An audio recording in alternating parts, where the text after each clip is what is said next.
we're just going to lift up, we're going to open up a little more space. We are delighted so many of you could join us today. While we're doing that, let me just say a few words of welcome. My name is John Hamry, the president here at CSIS, and we're delighted to have all of you here today.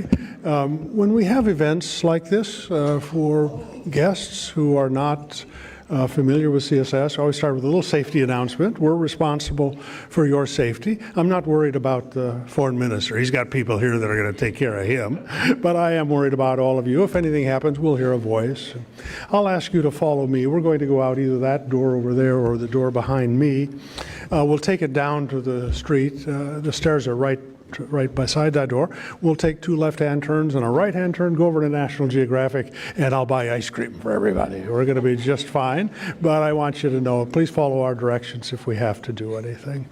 It's a real privilege to have Foreign Minister Qureshi here with us today, and he's a distinguished political leader for Pakistan. He's held many positions in Pakistan, and he's dedicated his professional life to Pakistan.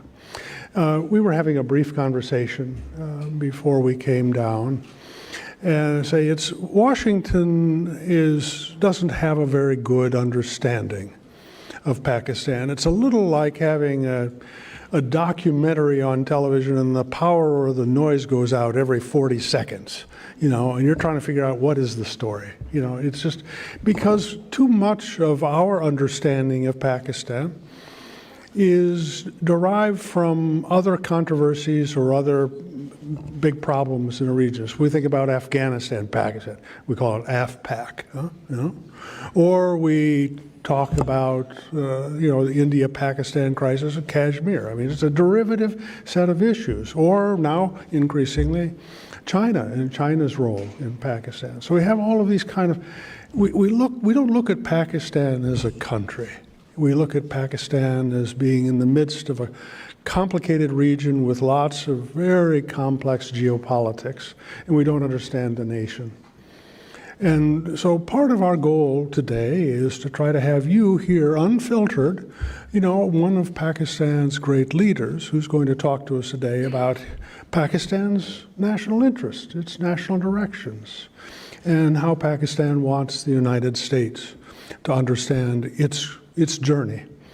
It's going to be a good afternoon, and it's going to, I'll say, after the foreign minister gives his remarks, my colleagues, Seth Jones and Dan Rundy, are going to come up and join him, and they'll engage in a bit of a dialogue and then bring you into this conversation. It'll be a very important afternoon. So could I ask you, with your very warm applause, please welcome to the stage His Excellency, the Foreign Minister of Pakistan, Minister Qureshi. Please.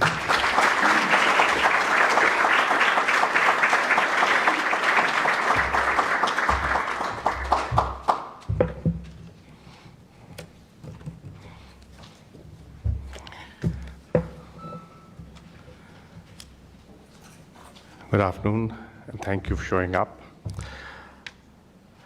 President Hamry, for inviting me. I'd like to thank you to speak at the Center for Strategic and International Studies. I'm honored to be at the CSIS, which enjoys a richly deserved reputation as a center of excellence for South Asian studies. I'm also delighted to be with distinguished gathering, which includes scholars, opinion makers, and so many familiar and friendly faces. I'm visiting Washington at a critical time, both in our region and internationally. There is the unabated human rights and humanitarian crisis in Indian-occupied Jammu and Kashmir, where 8 million Kashmiris have remained under an inhuman lockdown for more than 5 months. There is the Afghan peace and reconciliation process that has entered a crucial phase. In this fluid, uncertain regional and global environment, we believe a strong, stable, thriving Pakistan-US partnership is vitally important. I'm hopeful to share our perspective on where we are in the region and how the evolving scenarios impact this pivotal relationship between our two countries. The central theme and consistent thread that runs through the foreign policy choices that Pakistan is making today is seeking peace and promoting development. The inextricable link between peace and development is the conceptual framework for our endeavors, both domestically and internationally. Before I delve in the external domain, let me very briefly remind our august friends that our government took office in August 2018. In all the months that have followed, Prime Minister Imran Khan's highest domestic priority have been included stabilization of the economy, improved governance, combating corruption, and pursuing socio-economic development goals for more than 210 million people. With assiduous efforts on economic turnaround is already discernible. Key indicators are improving. Our international ratings are being upgraded. Pakistan is increasingly becoming projected as a major tourist destination for 2020. As the reality is transforming, the image is changing as well. In order to sustain this national development effort, we need a peaceful external environment for a sustained period of time. Let me turn to the region. Iran, right now, is a subject on everyone's mind. In fact, my visit to the United States is one leg of a wider trip that has previously taken me to Iran and Saudi Arabia. I've been instructed by the Prime Minister to convey Pakistan's message in all three capitals, that is Tehran, Riyadh, and Washington. Pakistan will only be a partner for peace. It will not be a part of any war in the region. Pakistan has close ties with both Saudi Arabia and Iran. We have a special relationship with Saudi Arabia with a long-standing tradition of always standing by each other in times of need. We are grateful for the support we got in the early days of our government in managing the economic headwinds. Similarly, Iran is a close friend and neighbor. A long border and historical and cultural links between the two countries together. Some of you may not know that Pakistan's embassy, the Embassy of Pakistan in Washington, has also looked after Iranian interests in the United States since Islamic Revolution. Deeply cognizant of the security and the economic perils that a new war or a military confrontation entails, Pakistan has been ready from the outset to support efforts for diffusing tensions and removing misunderstandings. In last September, Prime Minister Imran Khan took an initiative to approach the leadership of the countries concerned with a view to playing our role in facilitating a peaceful solution of differences and disputes through diplomatic means. In the recent phase, Pakistan welcomes the indication given by both the United States and Iran to de-escalate tensions. We clearly see space for diplomacy here, and we believe this space must be optimally utilized. In my interactions, I have consistently called on all parties to exercise maximum restraint, avoid any further escalatory step, move towards diffusing tension, and agree to be constructively engaged.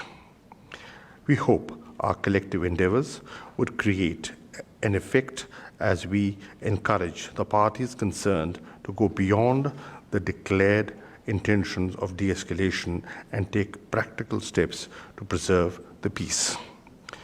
Teetering on the brink, the world is directly yearning to see a glimmer of hope.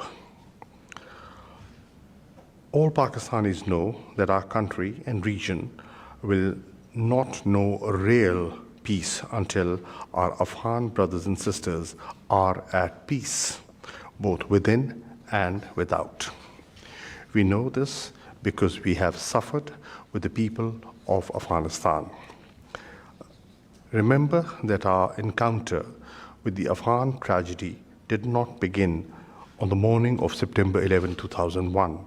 It began when the first Soviet troops marched into Afghanistan in December 1979. It began when the first of what would at one point become 5 million Afghan refugees came to Pakistan. That is how long the people of Pakistan have suffered the blowback from conflict and instability in Afghanistan. It is now 40 years and counting. For context, just remember, this is more than half of our life as an independent nation. Let me also add that since 9/11 alone, over 70,000 Pakistani security forces and civilians have made the ultimate sacrifice in the fight against terrorism. Our economy has suffered over $150 billion in direct economic losses. The indirect costs that the war against terrorism has imposed by disrupting our natural economic trajectory is just incalculable. Both Pakistan and the US have shed too much blood and expended too much treasure. We want to honor the memory of our fallen soldiers and countrymen by successfully accomplishing the mission in Afghanistan. Pakistan had long argued that there is no military solution to Afghanistan. Prime Minister Imran Khan was one of the first leaders in the region who consistently advocated a political route towards peace in Afghanistan. This is why we welcome President Trump's bold initiative for promoting a political settlement in Afghanistan.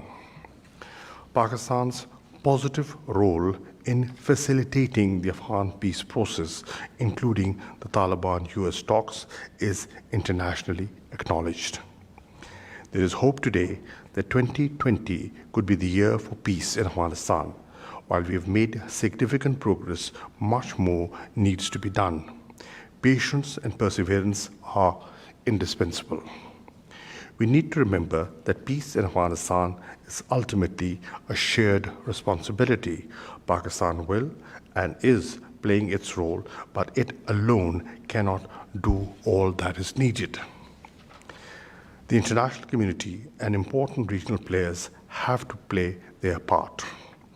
At the same time, we have to be vigilant against spoilers. Sadly, not every country in the broader region wants to see peace in Afghanistan. While we sincerely work for peace in Afghanistan, we must also sharpen our focus on preparations for the post-conflict phase.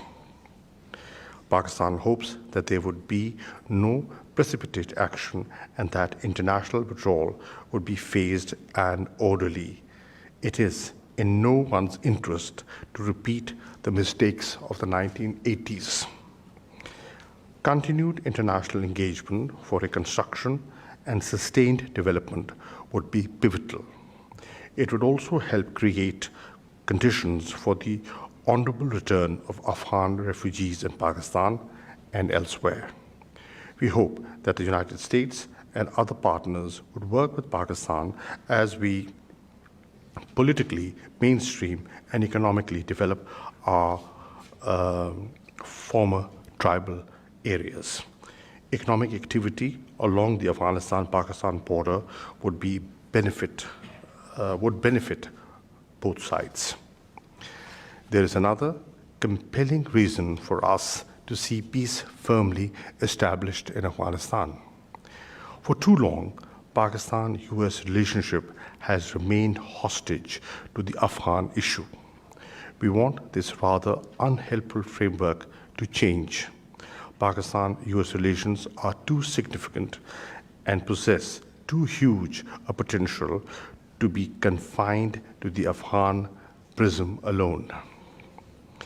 Peace in Afghanistan will help both sides take a fresh look at all that we can do together to enrich our historic relationship. The present regional scenario also makes the challenge of securing peace more complicated.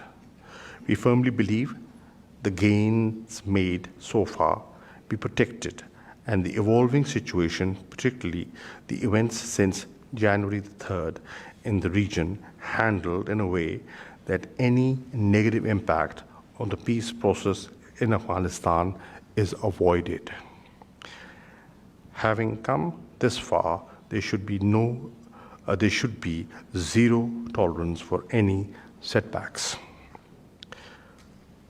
Prime Minister Imran Khan has always envisioned a peaceful neighborhood. After winning the elections in July 2018, he promised that if India took one step forward for peace, Pakistan will take two. He lived up to that pledge and made repeated efforts to change the symbolism and substance of this historically troubled relationship. Unfortunately, India spurned every positive gesture, driven as it was by myopia, ill-placed arrogance, and most importantly, domestic electoral calculations. Harboring hyper-nationalism by stoking anti-Pakistan sentiment to win elections, India nearly pushed the two countries into a war last February.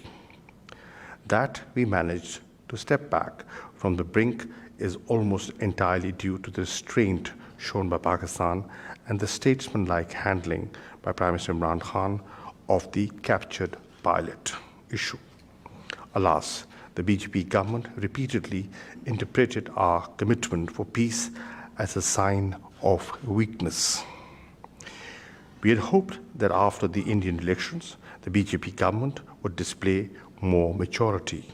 It would recognize that Pakistan and India should be fighting poverty and hunger together rather than fighting each other. Instead, the RSS-inspired BJP government has embarked upon the project of turning India into a Hindu Rashtra.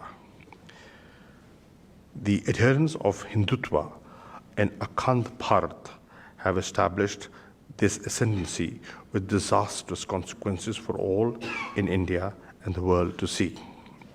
On August 5th, India tried to change the disputed status of Jammu and Kashmir and alter its demographic structure, breaking all relevant international laws and violating several UN Security Council resolutions in the process. India has been seeking to break the will of the Kashmiri people by imprisoning them in their homes and imposing a communications blockade that continues to this day. Thousands of Kashmiris, particularly young boys, have been imprisoned, tortured.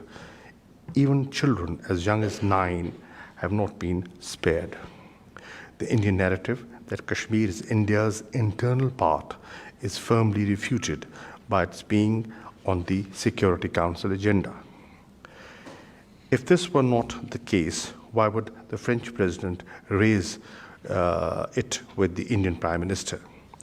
Equally insulting to the intelligence of the world community is the bizarre Indian argument that it is for economic development of the Kashmiris. Yes, economic development being delivered at gunpoint by over 900,000 occupation troops. If not addressed, the crisis in Kashmir has the potential to become a flashpoint between the two countries with strategic capabilities.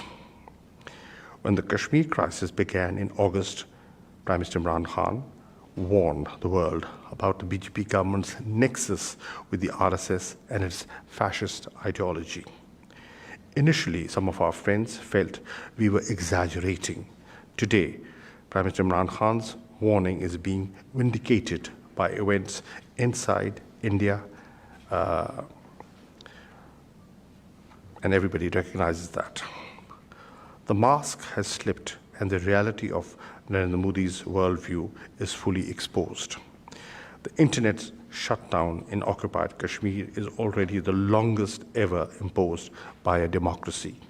If today we can call India one, the passage of the Citizen Amendment Act and the National Register of Citizens are raising fundamental questions about the ideals like democracy and secularism that India's founding father passionately advocated. It is perhaps symptomatic of the divergent trajectory of our two countries that when the Indian Supreme Court was handing over the land on which the historic Babri Mosque had once stood in Ayodhya to the same mob of Hindu religious fanatics that had razed the mosque to the ground in 1992, Pakistan was opening the Kartarpur corridor for Sikh pilgrims from India and across the world. Indian state terrorism and repression in Indian-occupied Jammu and Kashmir and the BJP government's incitement of religious hatred and frenzy in India have dangerous implications for the region. Let's not forget that this Indian government has a history of externalizing its domestic problems. You only need to cast your mind back to the Pulwama episode in the run-up to the Indian elections last year, when India sought to deceive the world by a never-ending stream of lies. We fear that we are once again reaching such a crisis. Every other day, some new Indian politician or military official makes a veiled threat against Pakistan. Meanwhile, we all followed reports of capture of Indian police officer Devinder Singh, whose footprint is now being seen in some major terrorist attack, which India itself orchestrated and blamed on Pakistan. We have been consistently warning the world community about another false flag operation against Pakistan, that Devinder Singh was accompanied by two militants on his way to Delhi in close proximity to the Republic Day celebrations should not be lost on anyone. Our government wants peace in the neighborhood. We need peace in order to focus on achieving our domestic agenda for economic reform and development. But we are not prepared to pay any price for peace with India, certainly not our dignity, and certainly not without resolving the Kashmir dispute in a just manner. We know that President Trump is profoundly worried by the Kashmir situation, and we welcome his repeated offers of mediation in resolving the Kashmir dispute. The United States alone commands the moral authority and respect in South Asia to resolve the longest pending dispute on the UN agenda. As Prime Minister, Imran told President Trump last July, the United States will have the gratitude and prayers of over 2 billion people in South Asia if it did so. We hope President Trump is successful in realizing his goal and can make a lasting contribution to substantial peace in South Asia. That could be his enduring legacy. Pakistan-US relationship has always served our mutual interests. We often hear US officials say Pakistan has much to gain by working with the United States. That is undoubtedly true. But what is also true is that the United States also has much to gain by working with Pakistan. That is what history of our relations teaches us. We appreciate the assistance the United States has historically provided us in the areas as diverse as agriculture, energy, defense, and education. The United States played a critical role in building our agriculture base as well as our defense capacity during the 50s and the 60s. But Pakistan also contributed immensely and obviously unquantifiably by helping the United States during the Cold War, including by facilitating US-China rapprochement, which decisively tilted the balance in favor of the free world. Pakistan would not have achieved the success it did in fighting terrorism without assistance from the United States. But equally, Al-Qaeda would not be the shadow of its former self today if Pakistan had not helped with the campaign against its leadership and cadres. Despite our shared frustrations with the pace of overall progress in Afghanistan, let us not forget that the terrorist organization that attacked the United States on the horrible September morning in 2001 stands degraded and diminished today. This is our joint success. Pakistan desires a relationship with the United States that is based on mutual respect, mutual interest, and mutual benefit. While we continue to work with the United States for peace in Afghanistan and for security in post-Afghanistan war region, our relationship should be larger than Afghanistan and counterterrorism. It is also a concern for us that there is a growing tendency to view Pakistan-China relations through the lens of contemporary geopolitics. I want to remind you that Pakistan's relationship with China is nearly as old as our relationship with the United States. Force-fitting Pakistan-China relations into the currently popular framework of great power competition distorts the picture. For too long, we have lamented the lack of connectivity between the regional economies. Now, in the form of CPAC, we have a project that will help Pakistan's economy develop economic development goals and provide impetus to economic integration in South and Central Asia. Far from being suspicious of CPAC, supporters of peace in the region should welcome the project. For all the talk of great power transitions and realignments, the logic for a strong Pakistan-US relationship is unarguable. Besides securing peace in Afghanistan, we have strategic convergence on preserving peace and stability in South Asia and promoting mutually beneficial trade and investment ties. Pakistan is a nation of over 200 million people, two-thirds of whom are under 30 years of age. We sit at the crossroads of China, South and Central Asia. Pakistan is a conduit to a market of another 3 billion people. The economic potential is immense. The US is our major trading partner and a significant source of remittances. We would like to create more trade and investment opportunities for both countries. Indeed, when President Trump and Prime Minister Imran Khan met in Washington in July, President Trump had spoken of increasing trade by 20 times. Pakistan is an energy-deficient country. The US is emerging as a big energy supplier. This newfound complementarity adds another reason for our two countries to cooperate and collaborate. Meanwhile, 1 million plus Pakistani Americans remain a bridge between the two countries. Pakistani Americans have always been high achievers in the areas of professional endeavor. But what has struck me is this time that many more young Pakistani Americans are politically engaged. That was not the case earlier. As a politician, I'm always happy to see young people who have a passion for public service and civic engagement. This innate yearning for democratic participation among young Pakistani Americans is a reminder of the many values that stem from their hyphenated identities. In this commonality of values, that is ultimately the bedrock of any strong relationship.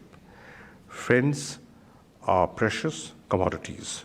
One does not turn one's back on old friends just because one has made new ones. Let me reiterate that in our common pursuit of security, stability, and prosperity, Pakistan and the United States have much to gain by working together.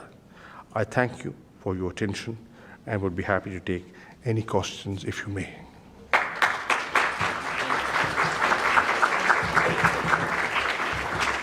Foreign Minister. Thank you very much, Foreign Minister. Have a seat in the middle. We'll flank you.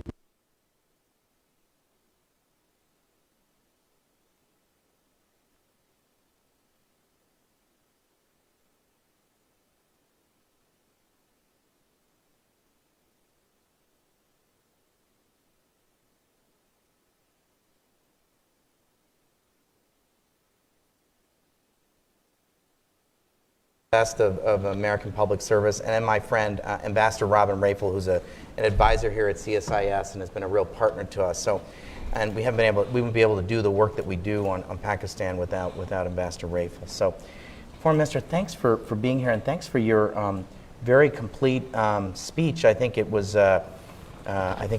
very complete, and I covered a lot of issues. And I agree with you that when we make new friends, we shouldn't turn our back on old friends. I think that's a very important message for us here in Washington as things change in the region. Seth and I have several questions for you. I wanted to start with, I think you saw, I wrote an article in thehill.com about our relationship, and I suggested we need to base our relationship with Pakistan on something other than Afghanistan. I really liked your phrase that our relationship with Pakistan is being held hostage by Afghanistan. I thought that was a very elegant way of describing it. I think that's right. One way we could reset our relationship is through economic ties, and I think you covered some of that. And I think you agree with, we think we're in agreement on that. But I think, and I talked about some of the opportunities, but I don't think we talk enough about all the opportunities that the United States has with Pakistan. And you talked about energy, but I hope you might talk about several others, because I think that you're an avid agriculturalist. You said in your biography. I talk about perhaps agriculture as an opportunity. Talk about tourism. Perhaps there's others as well, but I just talk about it because I think that is where I think we ought to be resetting our relationship. And you indicated that in your remarks. Let me begin with agriculture. We are still an agrarian economy with a lot of potential. We have a history of cooperation in agriculture. The first green revolution that came about in Pakistan in the 1960s was helped by the United States. We got seed from here, we got scientists from here, and we jointly collaborated for a better future for the ordinary Pakistani working the land. I think we today need another collaboration, because Pakistan, look at the location. Pakistan is sitting right in the middle of an area which has high purchasing power and has food insecurity.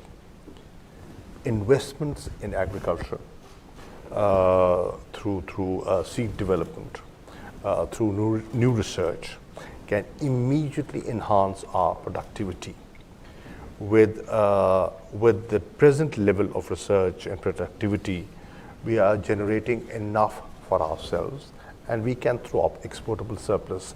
But with the new injection of technology and research, we have the potential of producing for the wider region.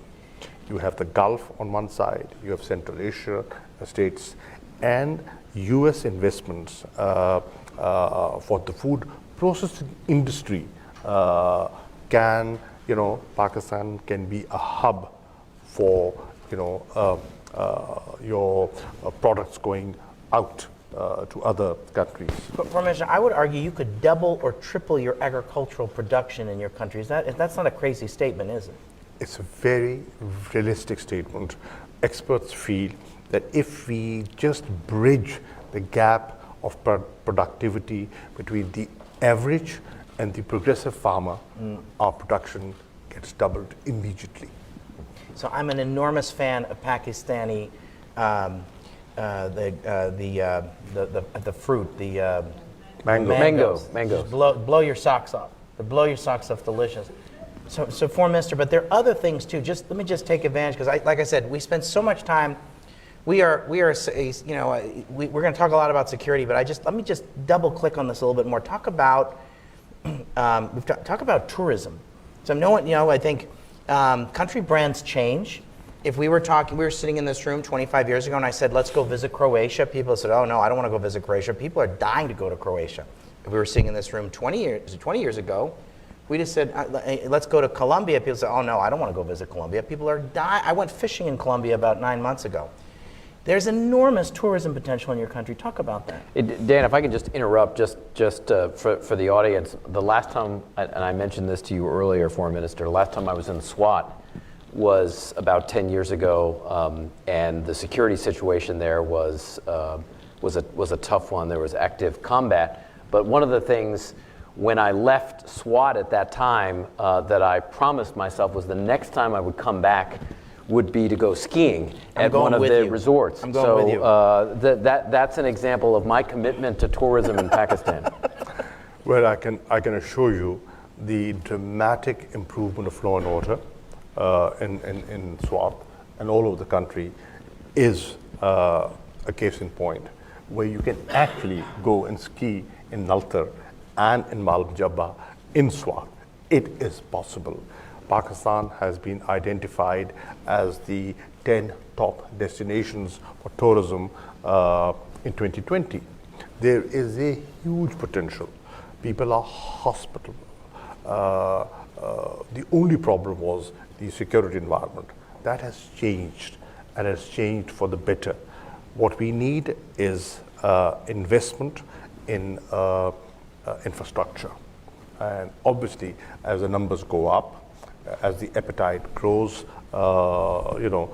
investors will be attracted. We are talking, we've been talking to the Turks, they've done well in tourism.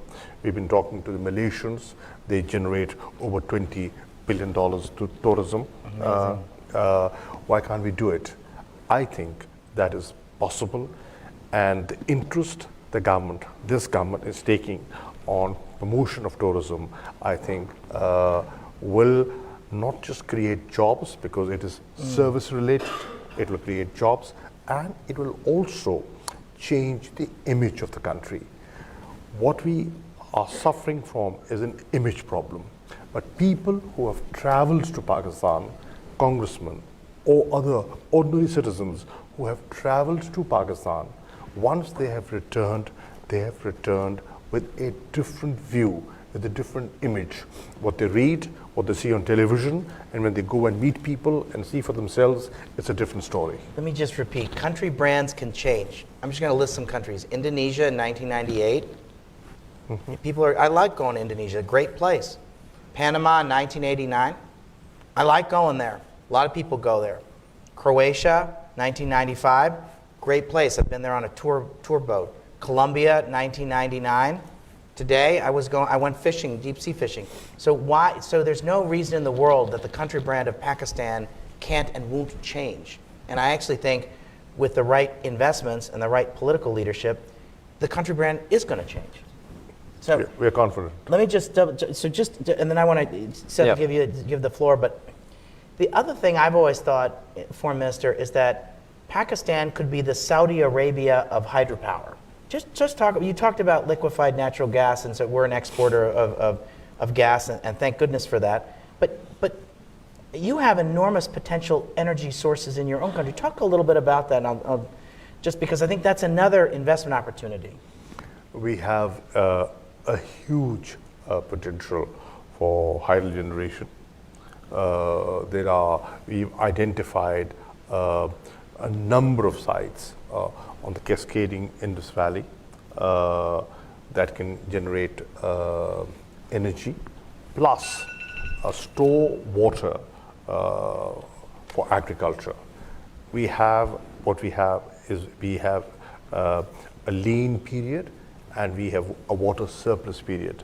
So what we require is storages, for the lean period. So investments in hydro dams is the way forward. There is a huge potential. It's cheaper, environmentally friendly, and we don't have to import the energy that we have, to overcome the deficiency and the crisis that we were facing because of outages was installation of thermal plants. Now, they're very expensive. They not just pollute the environment, they're very expensive, and that is affecting our cost of production. So here is a step where we can move very quickly. Unfortunately, there was some political wrangling on which projects to undertake and what not to undertake. I think we've overcome that hump, and now we've identified a number of sites where there is a political consensus, and the Council of Common Interest, which is a body that represents different federating units of the country, have agreed to. So that is a potential. Here again, investments and technology from the West can be utilized. So I'm going to hand over to Seth, but we're going to take questions via index cards and pencils, and so I'm going to ask my friends to start thinking about questions, and Seth and I will sort them out and ask the questions to the foreign minister. So my colleague here is going to be passing them down, so please pass them down and get pencils, and we'll collect them in about 10 or 15 minutes, but I know Seth and I have a number of other questions. Seth, over to you. Yeah, let me first just echo one of the statements you made earlier, and Dan did as well, that the conversation, including in Washington, over the past 2 decades has focused predominantly on security. And I think it is long since time for that conversation to shift to business, commercial ties, trade, and that's an important and a much healthier long-term relationship. So I fully support that. We should have had this conversation long ago.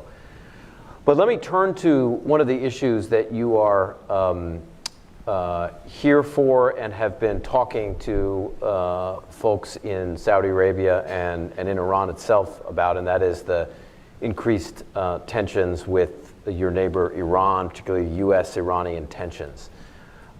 You have talked recently, either in person or by phone, to the Iranians, to the Saudis, to the Russians, among others.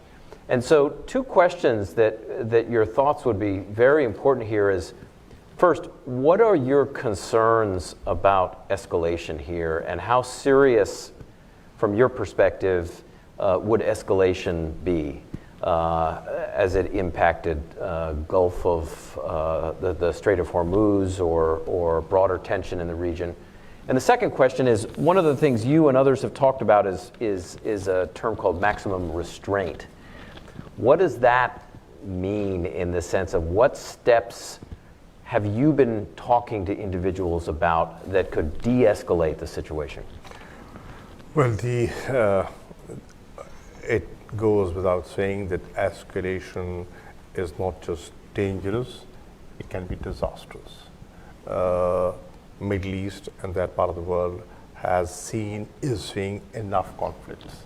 And from the impression that I drew from the engagement that I had with different foreign ministers was the region does not need another conflict.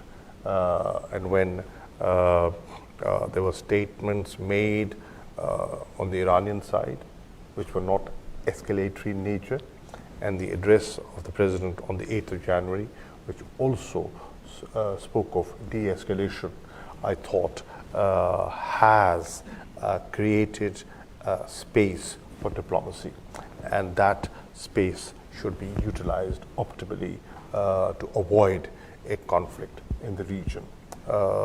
So nobody will gain from another conflict in the region. And the second part was well, what are de-escalatory steps that you would consider? And part of the reason I asked this question is you've just spoken recently to the Iranians. And part of what I'm interested in is, and I think people here would be, is the perspective that you've heard from Tehran. How do they view de-escalating the situation? What did you hear from Iran? I think they are in no mood for a conflict. They do not want a war. They feel that enough blood has been shed. And I think they're also saying that the sanctions imposed are hurting the ordinary Irani that ultimately they have to sort of deal with. That's one. Secondly, the policies that they have been pursuing have now, in a way, are pushing them into some kind of an isolation, and that's not good for them. So it's time to re-engage. If it's time to re-engage, they will have to revisit some of the policies that they were pursuing. What I deduced from the conversations that I had over there, that they are willing to do that. They are willing to talk to all countries in the region, and they've said, okay, these are the 5 areas which are areas of difference we have with other sort of countries in the neighborhood, and we are willing to sit and talk about all of them. We are willing to sit and talk about the past. Obviously, when we talk about the past, it's going to be bitter. We prefer to talk about the future. And if that realization is dawning, I think it should be encouraged. And pressure has been exercised. A clear message has been sent. But pressure beyond a certain point can be counterproductive. They can get into a reactionary, reckless mode, and I think that should be avoided. Okay, so, Foreign Minister, your country, Pakistan, has 70% of your population is young people, and as a percentage of your population of young people, you have the highest percentage of young people of any country in the world. That is either a demographic dividend, if folks have education and they're trained, and then there's jobs for these young people. It's an enormous demographic dividend. We saw this in other parts of East Asia in the 1960s. You could easily argue that China is going through its demographic dividend now, and it's about to end.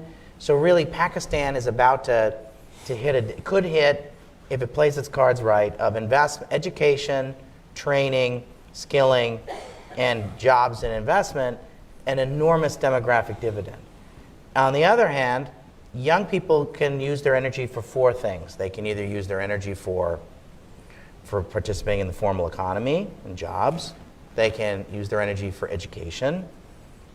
They can also use their energy, depending on the country context, of joining gangs in places like Central America or here in the United States, or joining various kinds of bad actors, or they can migrate. It seems to me those are, in my typology of where young people can put their energy, those are the 4 places.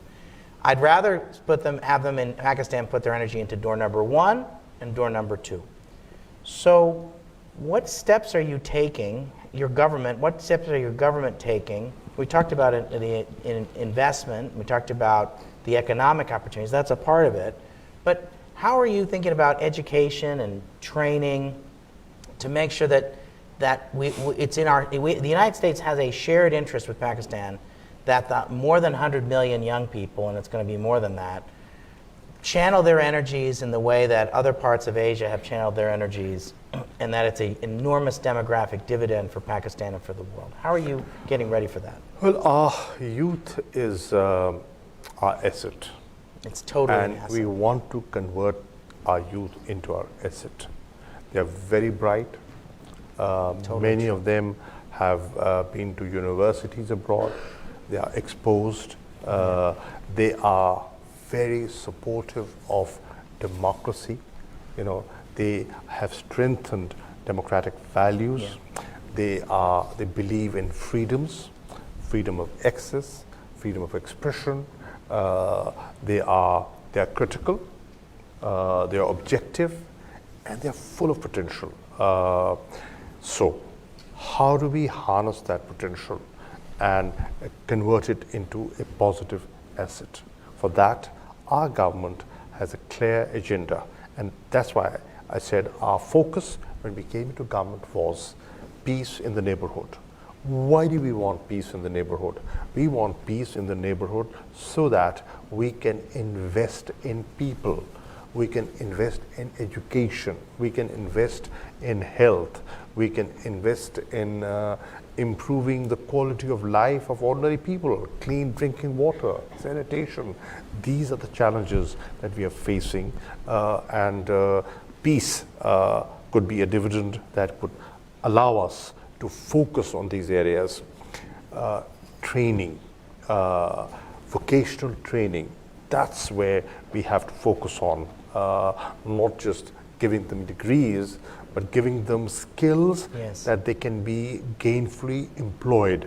How many jobs can governments offer? You know, every government department is saturated. So the private sector... 9 in 10 jobs in the developing world are in the private sector. Exactly. The private sector has to be the engine of growth. Yeah. They have to be, and one has seen, I was in Japan, in many European countries, there is a graying population over there. They are looking for people who have skills to keep their economic momentum going. Are we ready? Are we preparing to fill that need? I think our government is focusing on that. We are focusing on that. We are focusing on education. We are taking a fresh look at our curriculum, because having successfully defeated terrorism, now we have to have a strategy to reverse extremism. In order to reverse extremism, the best weapon to do that is education. And if we can educate our young minds, give them gainful employment, I think we're on the right track. We have seen youngsters, Pakistanis, whether they've come to the US, they've gone to Europe, England, they have done well for themselves. They have been peaceful, they've been law-abiding, and they have from nothing, many of them have been success stories. So if they can be success stories abroad, why can't there be success stories at home? The potential is there. We did not spend enough time, enough money, enough attention on the social sectors. We intend to do that. For that, we need peace on both sides. On the Western side, we worked, and hopefully, we are sitting with our fingers crossed, but there is a ray of hope. On the Eastern side, we want normalization, but it seems the Indian side is not looking at things as objectively as they should. We have no designs of aggression. We want settlement of issues through dialogue. I just want to. So let's collect the questions. Are we collecting the questions, team CSIS? Okay. So yeah, let me pick up on this issue of peace, particularly to the West, which you noted. Sorry, I'm getting my East and West. That's just for the television audience. Remind me, what do you mean by East and West? Afghanistan. It's a heck of a neighborhood. Just wait for the question. Right. Okay. I want to talk about Afghanistan, and I think anybody who has looked historically at the region, and you mentioned December of 1979, Pakistan was impacted immediately by the Soviet invasion and the refugee flows and the threat to Pakistan itself when that invasion came, and the U.S. worked closely with Pakistan after that in support of the Mujahideen in Afghanistan. The U.S. worked closely with Pakistan in the days and months after 9/11 in Afghanistan. There have obviously been periods of tension since then, but I think we're now at a period where there is a prospect for settlement. So what I wanted to ask is two questions here. One is, how serious, because this is a subject of some discussion here, how serious from your perspective are the Taliban about negotiations? They seem quite emboldened on the battlefield. How serious are they about negotiations? And the second issue is, what do you see as some of the key areas where additional progress needs to be made, whether it's ceasefires, the Afghan constitution, ties to terrorist organizations? Where do we need to move and focus energy? We came very close several months ago to a meeting at Camp David, and that was called off. But if we were to try to get back to that period, what would you suggest? Well, in my view, the Taliban are pragmatic and they're smart. They're not foolish. They're also fatigued. Let's not forget that they've been fighting for. We all are. We all are.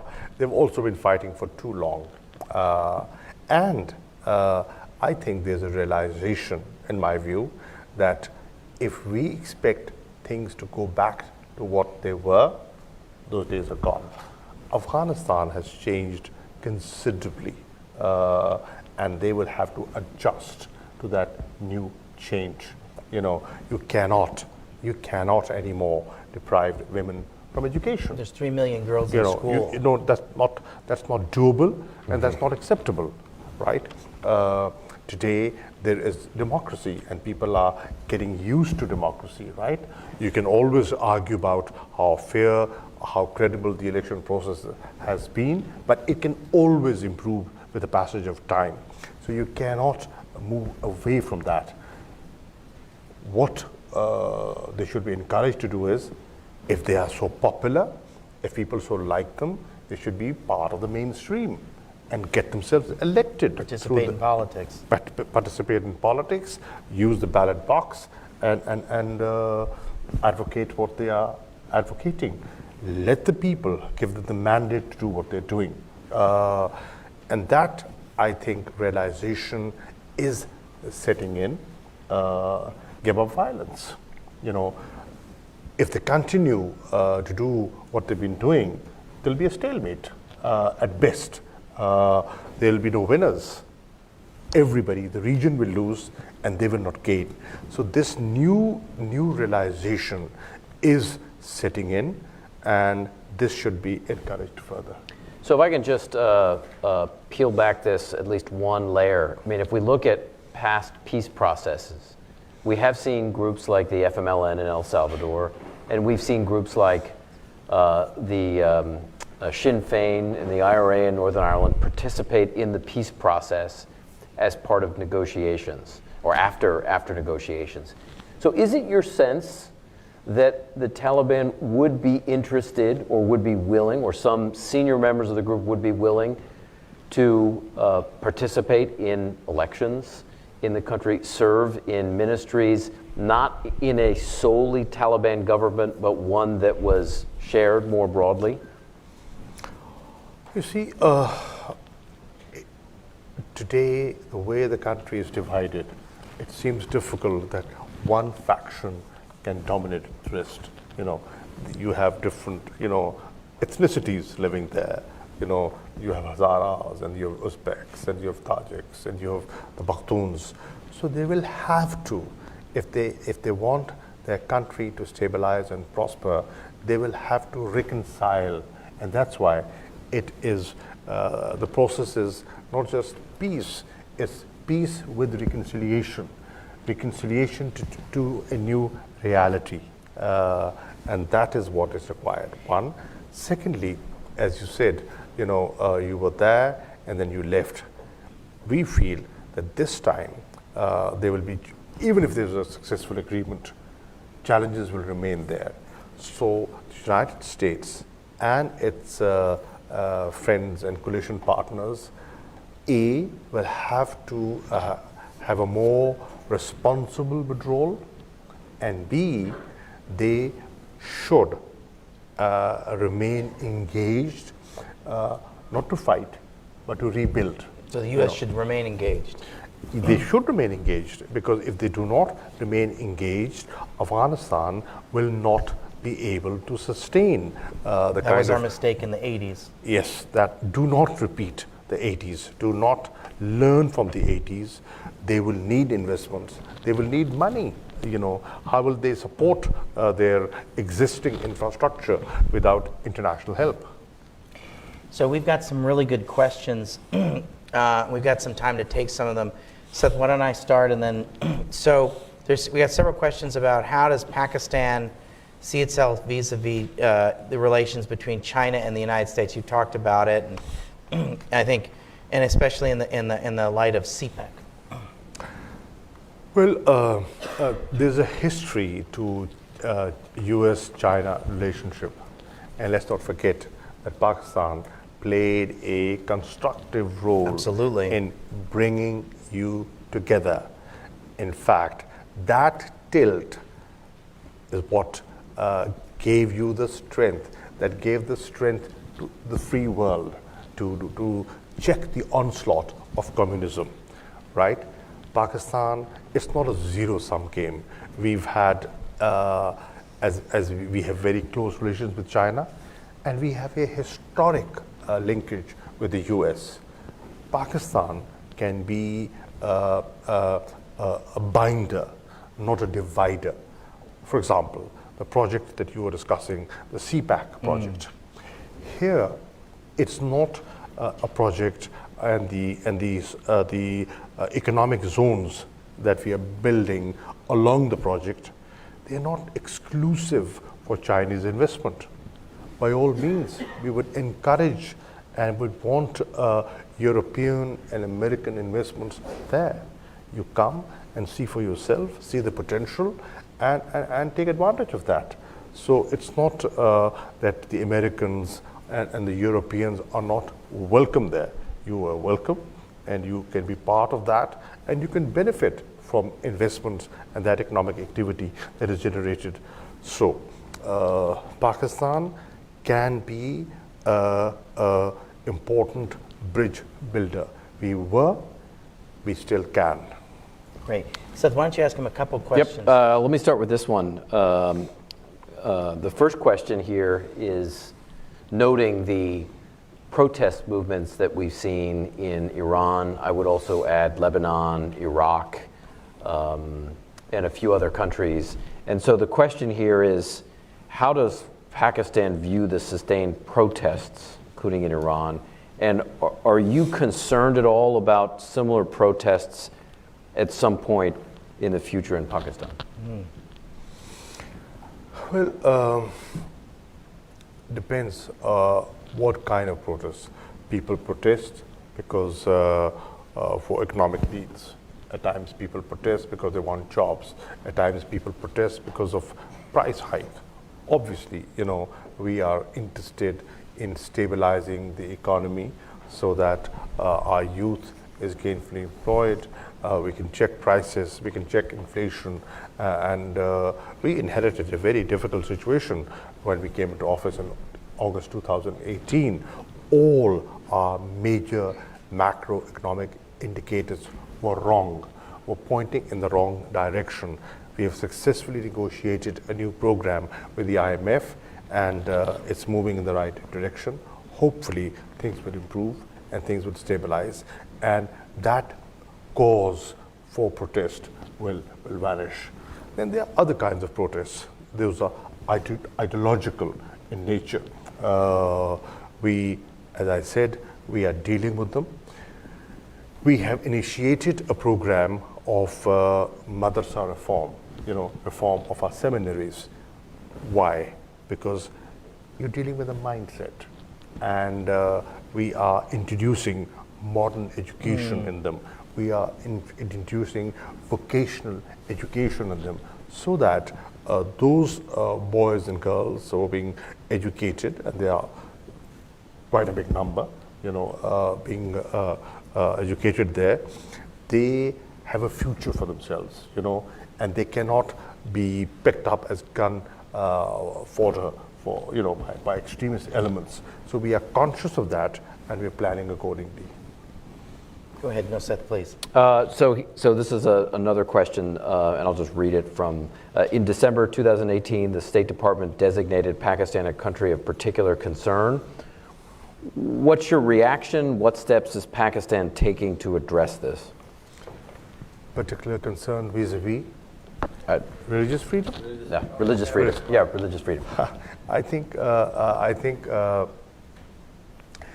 we were baffled when we saw that, because if you come to Pakistan today, and as I said, you're welcome to do so, you will see we are a multi-ethnic, multicultural society. We are a pluralistic society, and you will see minorities protected under law by the Constitution, and a general attitude is accommodating. You can see churches functioning, you can see temples functioning, gurdwaras over there. As I said, Kartarpur is a big initiative, a big message for the Sikh community to come over and visit, their The holy holy shrines shrine. in the Sikh religion are in Pakistan. Yes, and they're welcome to do that. So there is nothing of the sort. There is no single discriminatory law in place. In fact, if you look at things today, why are people in India today protesting? They are protesting against a new piece of legislation which they feel is discriminatory in nature, and the discrimination is based on religion. Only the Muslims have been focused. The Jains are allowed, the Christians are allowed, Sikhs are allowed, but only Muslims, and that is creating a lot of fracas over there. And many Hindus, with a progressive mind, have said this is wrong. This is not what secular India stood for. And this is what this regime is changing: the color, the view, and the image of India in Pakistan. In fact, if there was some concern, that concern should have been expressed there and not here. There is no justification for this concern. All right, last question. What is the solution in your mind to the Kashmir challenge? In 2 minutes. In 2 minutes or less. Okay, it's a complicated question, and you want a simplistic answer. Just kidding. The simplistic answer is, you're a democracy. You believe in democratic values. Why don't you advocate those values exercised in Kashmir? Give them the right of self-determination. Let them decide what they want. Do they want to be with India? Are they happy there? So be it. And if they so decide, we should stop harping on that. Do they want to be with Pakistan? And if so, accept it. Let democracy. You have promised, the Indians have promised the international community that they will give them the right. You believe in democracy. Let's find a democratic way out. Okay. Please join me in thanking the Foreign Minister. This was great. Please come back.